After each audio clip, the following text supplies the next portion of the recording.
Welcome to the Check Your Art podcast, a place where we discuss the intersection of faith and creativity. Join us each week as we explore new ways to use our gifts to glorify God and inspire others. Hi.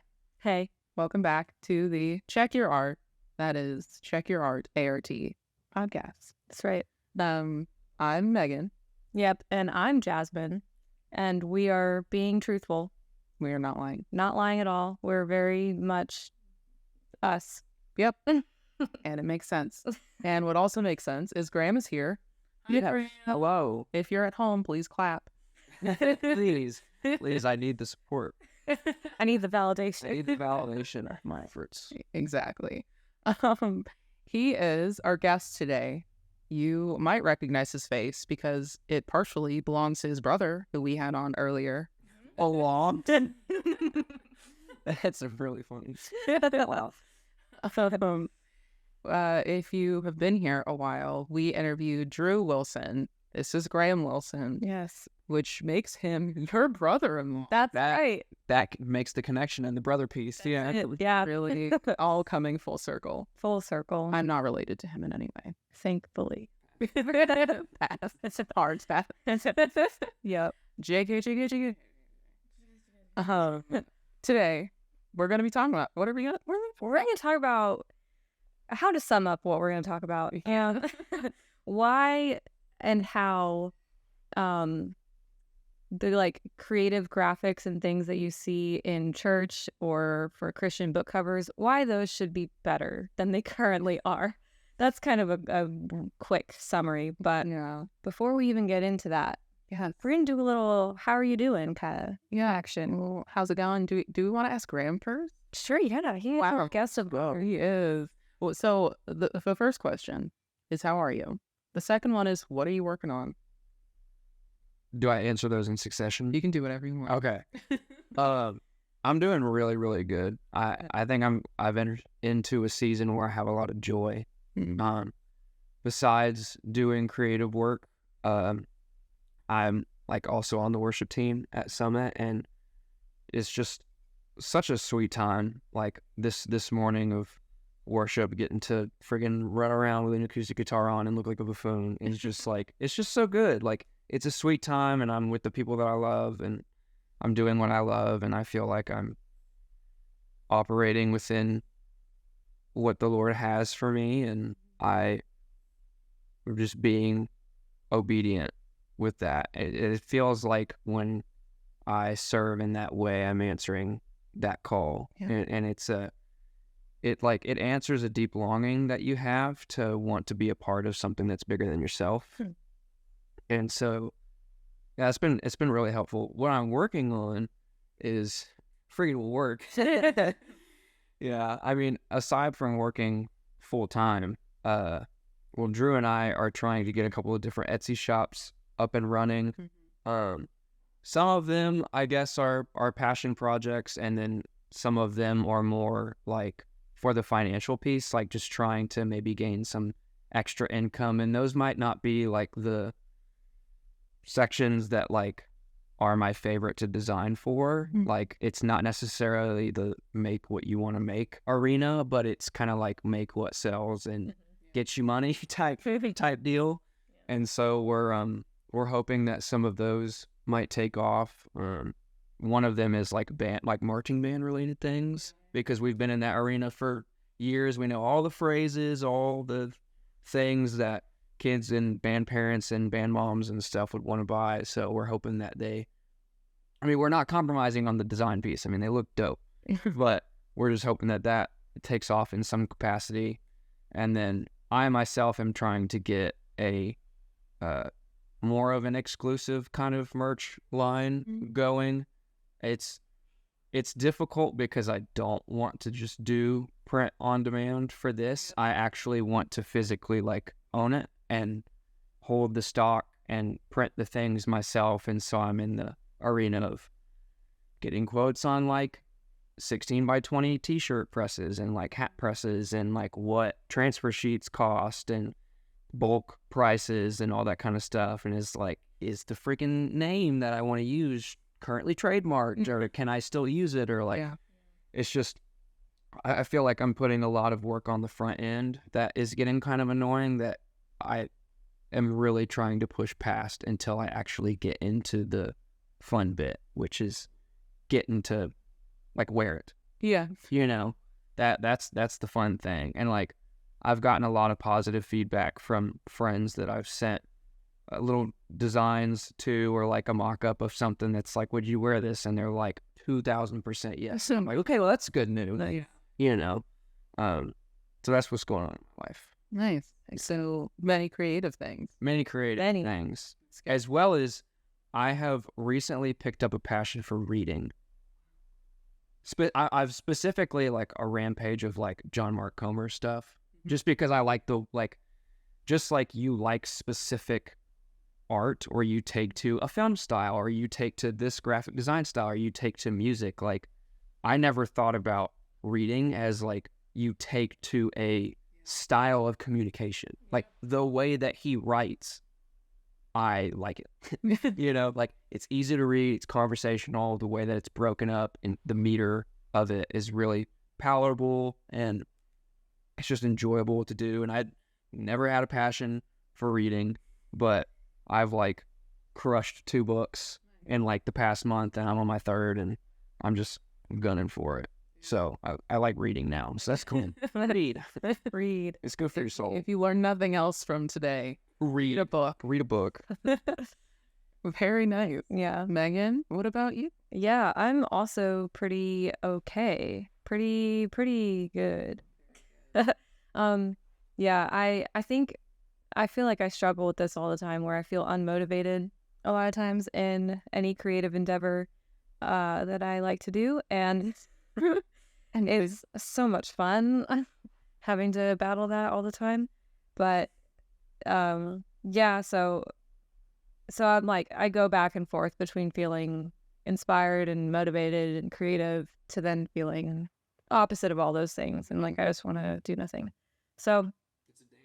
it is. It is. Yeah. I mean, that's yeah. I mean, it sucks at some points, but like you look back, and that's what makes it awesome. Yeah. You know, and it may not feel like that Right. in the moment, but Well, and the unmotivated parts usually end up indirectly inspiring the motivated.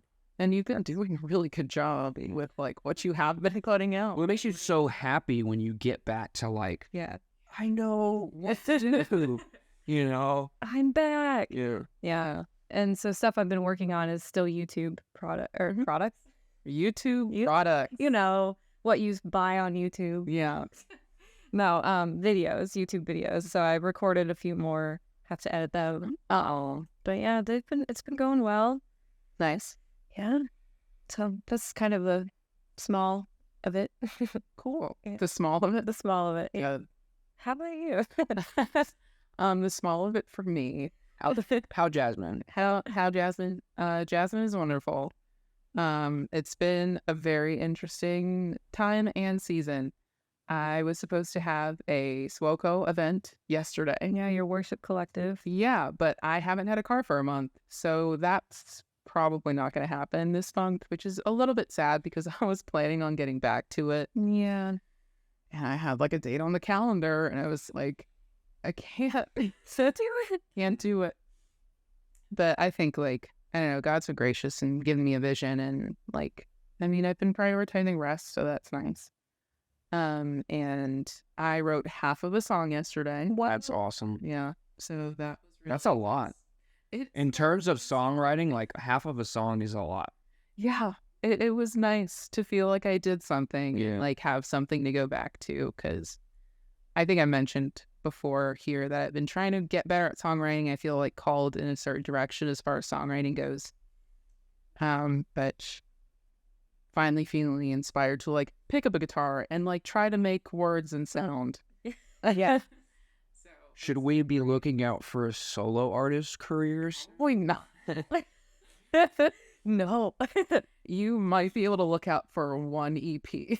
Yeah. Fire. I would love that. Yeah. Hey, it is. Are Drew and I going to be involved with that? Yeah. Okay, good. You have to be. I have to be. Yeah. Yeah, I've been enlisted. Sorry. Summoned. Yeah, use Sorry. it summon. Sweet. So now that everyone's caught up on us, because we are very cool and interesting. The most important. Yes. This podcast, after all, is about us and what we do. Yes, and not about Jesus. No. Right? Why would you do that? That's crazy. Also not about art. Yeah. Definitely not. Not about art or checking it. Like, Okay, so like Megan said, we're going to be kind of focusing on get good at church. church art. Specific church art specifically. And we were kind of thinking through like a scriptural basis for this episode.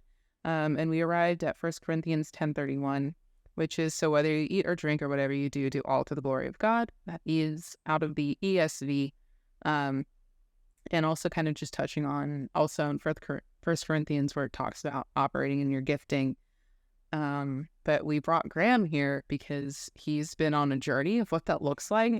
And he's super passionate about it. And so we were automatically like, we need to have Graham for this episode. Mm-hmm.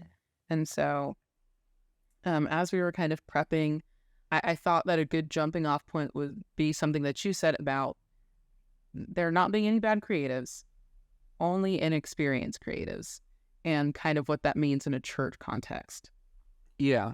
I mean, I've been asked the question, like, is there such a thing as like people that are bad at making art? And I was like, for a long time, I would have answered that question like, yeah.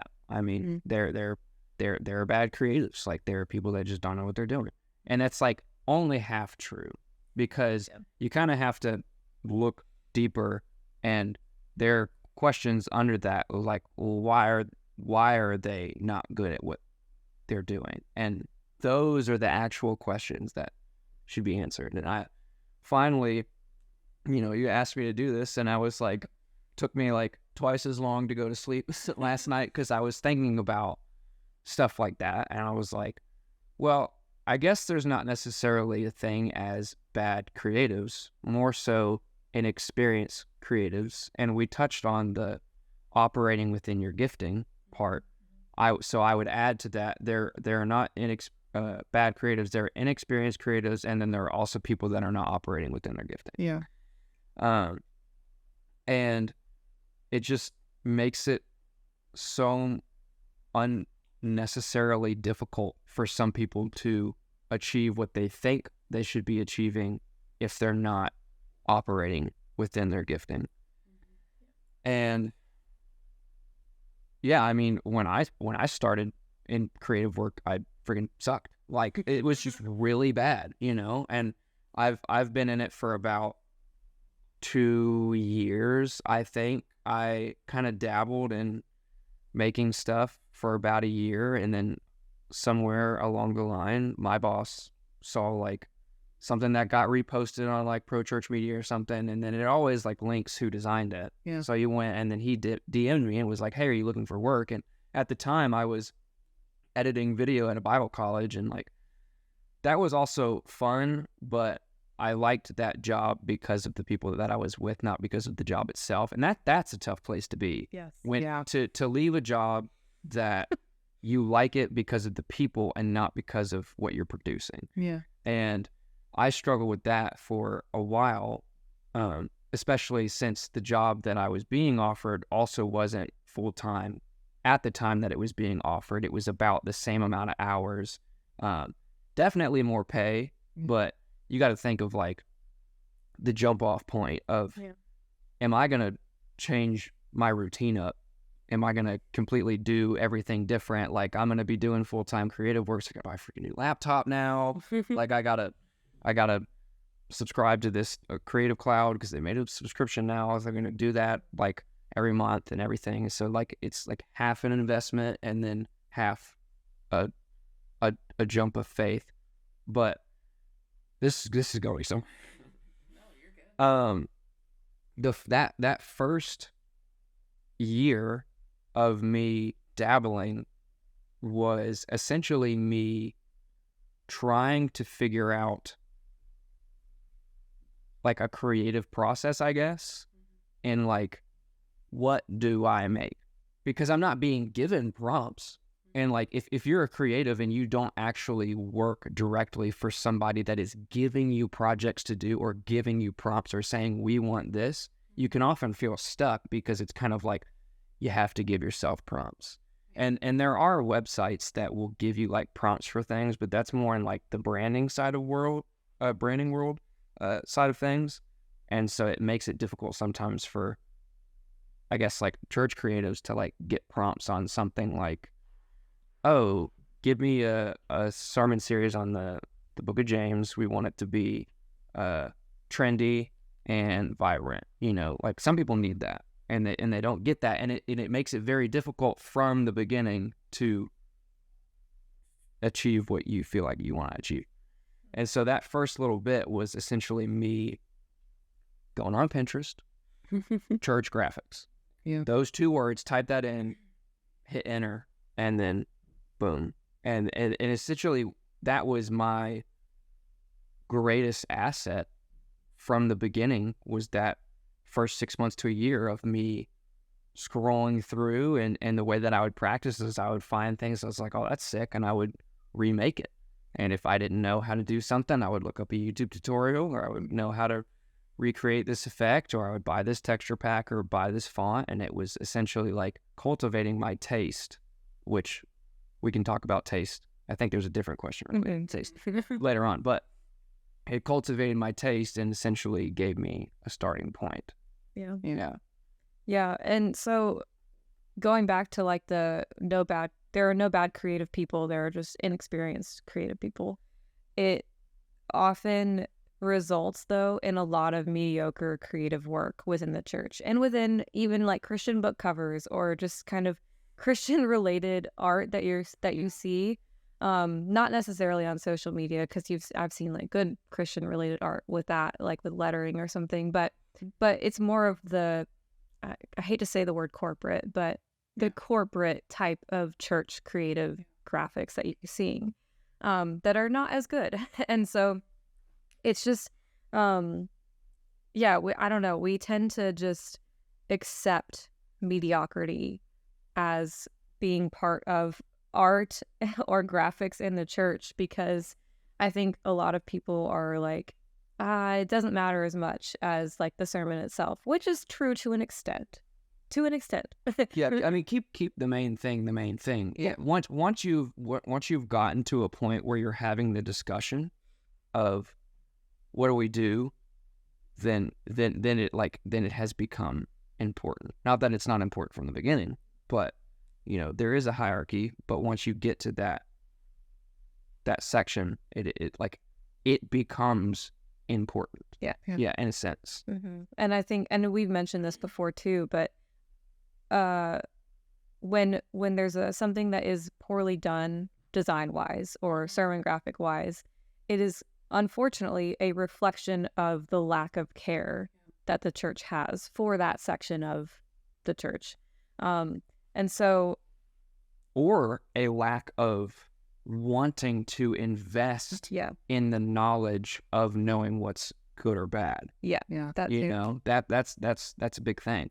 And I think I said earlier that I think you guys asked like, why is there more bad design in the church world than there is in the corporate world? And I think I said because there's like higher walls to climb. Yeah. Essentially, to get to the point where you can make anything for a company that gets seen by people, you have to have like 3 to 5 years of experience and like this at this company, and you have to have a portfolio and stuff like that. And then there's churches where they just, oh God, we gotta fill this position. You know, we gotta have somebody to do something. Yeah. You know, and that just creates a myriad of problems because it often results in people being overworked. Because I'm sorry, design is not the comms director's job. Yeah. It is not. Like, design is not the comms director's job.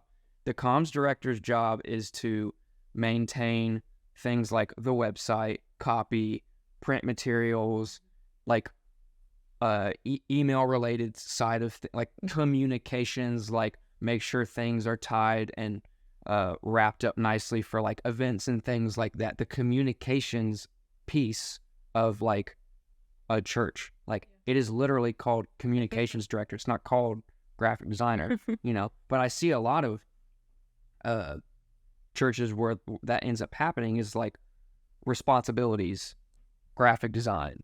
It is like under comms director while they're already asked to be doing like 40 other things. And that's just like, you're asking for things to be bad at that point because one, it shouldn't be their job. And you're tacking on something that you think is not important. Therefore you equate it to not take a lot of time and then it ends up being bad. Yeah. And I think, and you feel free to add on to this, Jasmine, is that I think a lot of the reason that churches kind of historically have accepted this mediocrity in creative spaces is because there is like a lack of knowledge that it takes a lot of time. It takes a lot of time, but it also takes like skill, and it isn't just something you can tack on to another position that's already in the church. Yeah.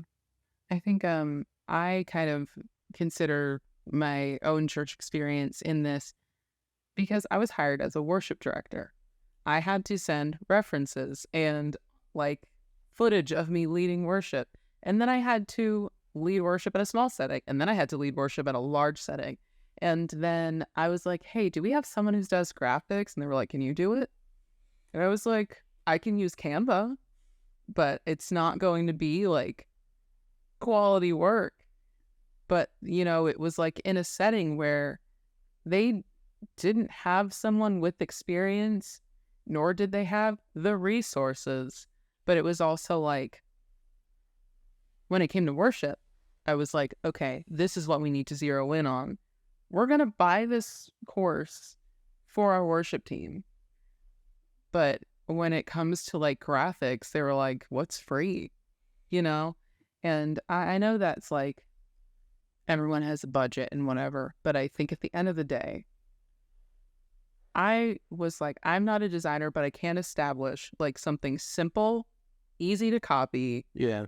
And like, that is kind of a defining style for the church. But I also, I think, struggled because I was like, this is not what we need to be putting out. Yeah. This is not attractive. It's not a reflection of how much we care. Like, because I'm doing this in the hour window that I have when my boss is like, hey, we need this, this, and that. And if you can have it by tonight, that'd be great. It's like, yeah, I'm not going to use a lot of brain power to do it, but I can get it done. And I think that's kind of where we accept mediocrity in those interims where we don't have someone to fill that space. And so what does it look like to actually sit down and fill that space well? Because I realized that's not something that we did. I was just like, hey, someone needs to do this. And they were like, you. Yeah. Like, very cool. I've heard people say like something is better than nothing.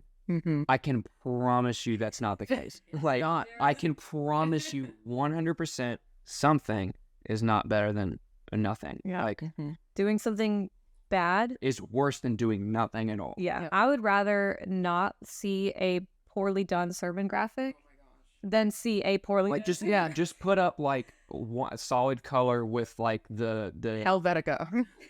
or even just like the church logo. Yeah. You know, like if you don't have time to do it, like I would rather you just like whatever your church branding color is, do that, and then do your logo in white in the middle. And that's like, if you don't, Not easy. it like, and that comes with admitting that you don't have the time to do it. Yeah. If it's not a priority and you're not going to give it the time that it needs, at least admit that. Yeah. And then take the action steps as a result. Don't just be like, well, we got to have something. That's just like, that's an excuse. That's just poor. Yeah. Because think of like bringing an offering to the Lord. What are we asked to do? We're asked to bring our first and best. You don't get together with your family when you like, but before Christ came to be the offerings had to be presented. So I highly doubt that families that were committed and knew what the deal was were like, oh, we got to bring something. Yeah. You know, like What do we have? it To it's the back.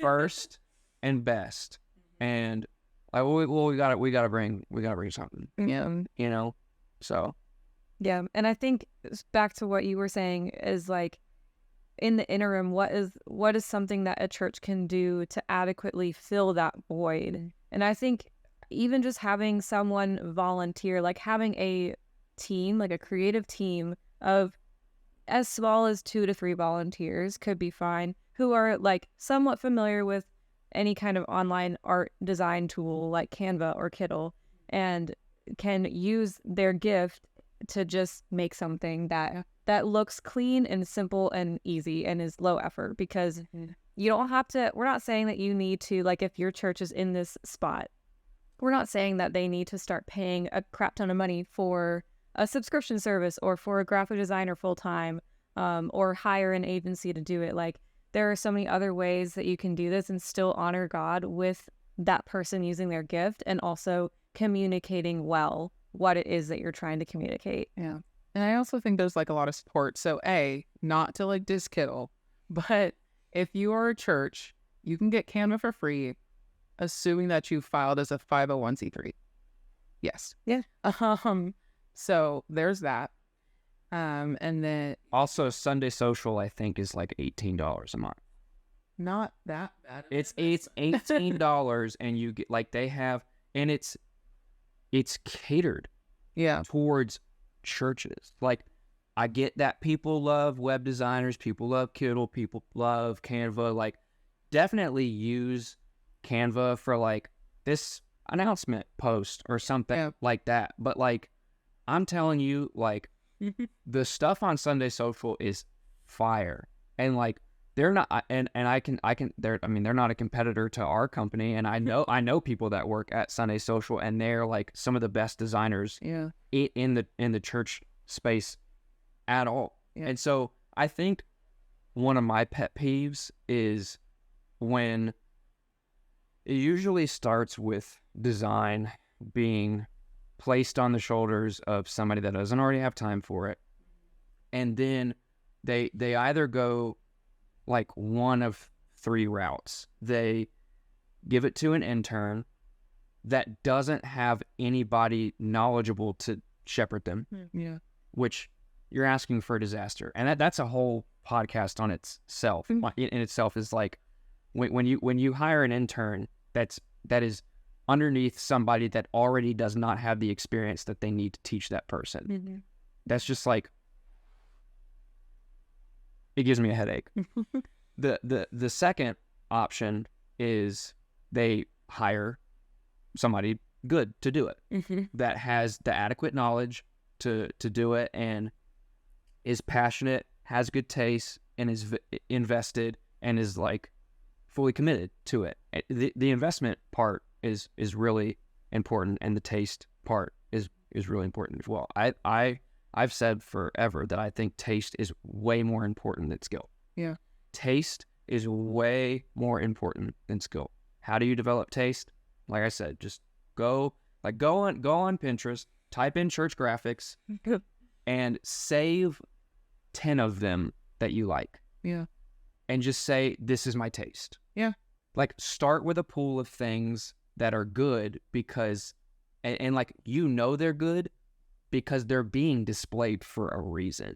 Like they have high engagement. People have taken to them kindly. Like they're really good. And they're most of the time they're posted by Sunday Social or my company or competitors that do this kind of work professionally. And the third option is they'll hire somebody like part-time to do it. And like even that person doesn't know what they're doing, because it's a similar situation to the intern where they don't have anybody to shepherd or teach them, but it's not important enough to hire a professional that knows what they're doing, that's full-time and can be invested and is passionate about it. So we're going to go the part-time route and save some money, but then even that is more expensive than buying a Sunday Social subscription. Yeah. You know what I'm saying? Like, a lot of this comes back to stewardship Yeah. Stewardship of time, stewardship of talents, treasures. Yeah. Operating within your gifting and knowing what your gifting is not. Yeah. Yeah. And I think this isn't to say that hiring a designer part-time is a bad thing at all. Like, No, it's not at all. It's just, you want the right person for the job, and you want the right intentions as well behind it. There should be like an equal amount of vetting that goes into like pastors and production and worship directors and every other position in the church. It's not a throwaway position, because ultimately it is a reflection of your church, how much you care, what you're willing to invest. And I think that we kind of throw it aside because creativity is subjective. But I think in a world where we're trying to foster just our creative passions in the church, which has historically not been the case, but we're kind of stepping into an era where people care about that. Yeah. That we actually like take the time and vet that as a viable position rather than something that you throw away because anyone can do it. Because the reality is, no, they can't. Yeah. Well, you shouldn't be interviewing a worship leader 5 times and then a graphic designer once. Yeah. It is just as equally as creative, important, integral, like as a position as that is. Mhm. You know? Yeah. And this kind of even relates to the last point that we wanted to touch on, was like, you want to prioritize putting out good work over original work. Yeah. I think a lot of times, as individual, like an artist, they want to put out more original work than they want to put out just necessarily good, like subjectively good work. And that's different because they are trying to make something that is a reflection of their own Self-expression. Yes, it's their self-expression, and it's something that they are putting out in the world. Whereas graphics for the church or whatever they should be good instead of necessarily original. You're serving an entity that is larger than yourself. Therefore, it has, I don't know, like to say that it has a higher standard or a higher calling. I guess that's not the phrase to use, but like initially, like you just have to keep in mind that it's not your work. Yeah. Essentially, like you are creating it, but like the church, the organization that it is being created for, is the one that's putting it out. Yeah. And I think like when we think about it in that context, I automatically obviously think about it in the context of worship. I don't audition or interview or go up on stage and impose my personal style of music to the congregation. There's an adjustment. There's like context that has to be taken into consideration.